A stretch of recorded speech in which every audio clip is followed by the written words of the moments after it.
A mother in Texas has now died after the hospital said it would be a crime to intervene in her miscarriage. Josseli Barnica was grieving in a hospital as she found out the sibling she was hoping to give her daughter would not survive her pregnancy. The fetus was on the verge of coming out, its head pressed against her dilated cervix.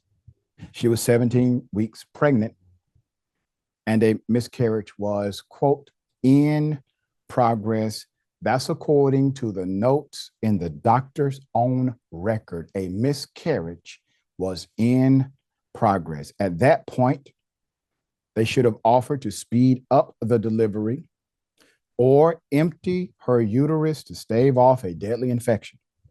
More than a dozen medical experts told this to ProPublica. But when Barnica's husband rushed to her side from his job on a construction site, she relayed what she said the medical team told her.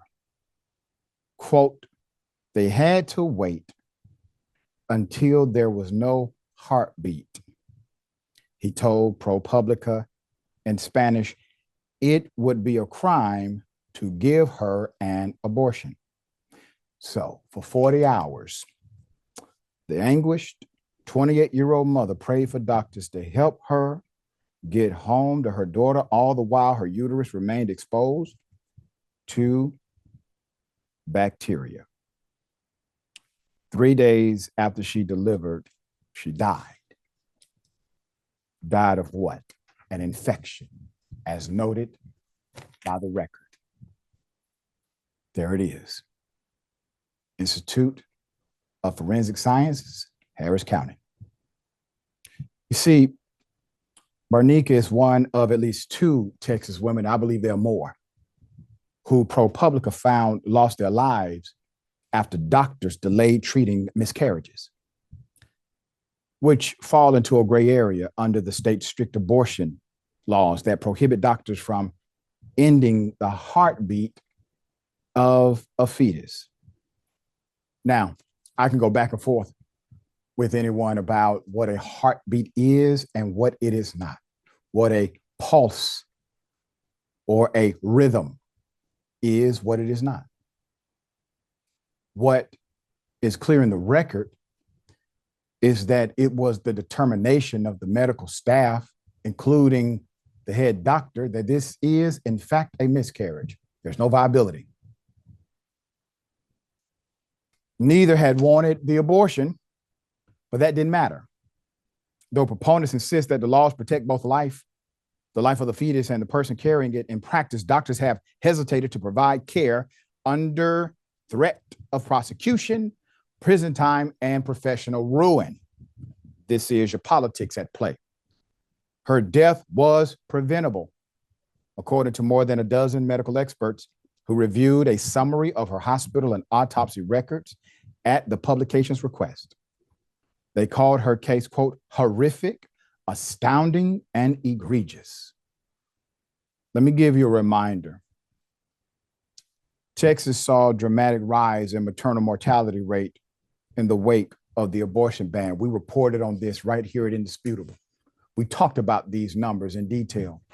We provided the cause and effect, the correlation and causation that creates the increased level of actual deaths in Texas and, frankly, other states who have embraced an ideology rather than life. This is a sad state of affairs. The blood of the individuals who die under these laws on the hands of those who decided to champion them. All right, dear brother, what are your thoughts? Well, first, I want to say this is largely why Kamala's winning and why she's going to win. But also, before we get more into that, in terms of early vote data and early voter surveys, you know, this really is something that the American people don't want, even Republican voters. You take a look at Ohio, Kansas, whenever something like this is on the ballot, a referendum to protect abortion rights, people come out in droves and they vote to protect abortion rights. That's actually on a ballot initiative here in Missouri, where I'm at. to protect abortion rights. And the Supreme Court of Missouri, well, some politician, I can't remember his name exactly, but they tried to get that off the ballot because they see when people have an option to protect abortion rights, they typically do. But luckily, the higher federal court knocked it down and it's still on the ballot.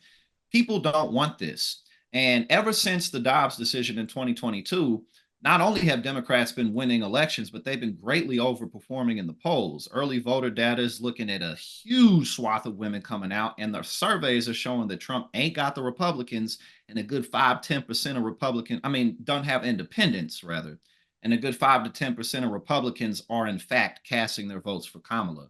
So, in addition to other things, this is just an endlessly losing issue for Republicans because there's no real good way they can discuss this. Trump and this is what everybody wanted for 52 years. Like, you can't really convince people of that. Like, this isn't what people wanted. And then anytime, like JD Vance or another Republican are like, well, we have to earn back Americans' trust. What are you talking about? This was settled in 1973, and Right. stories like this are continuing to pile up to show that women are dying. People are suffering because of these decisions. So the Yep. reversal of Roe was easily one of the biggest political mistakes of modern times. Obviously, we still got to get out and vote. Progressives need to get more involved in local elections. We got to play our part even heavier. But it's just tragic story after tragic story. And these Republican politicians don't care. Even though it's costing them elections, they don't care. So I guess that's good for them. But we really, really got to mobilize and make sure that we take our rights back because they don't want us to have them. That's right. And this is how they chisel away. They start with an idea. They test it in a particular state. It then becomes regional, and all of a sudden it becomes a national law. And that is where they are headed if they regain power.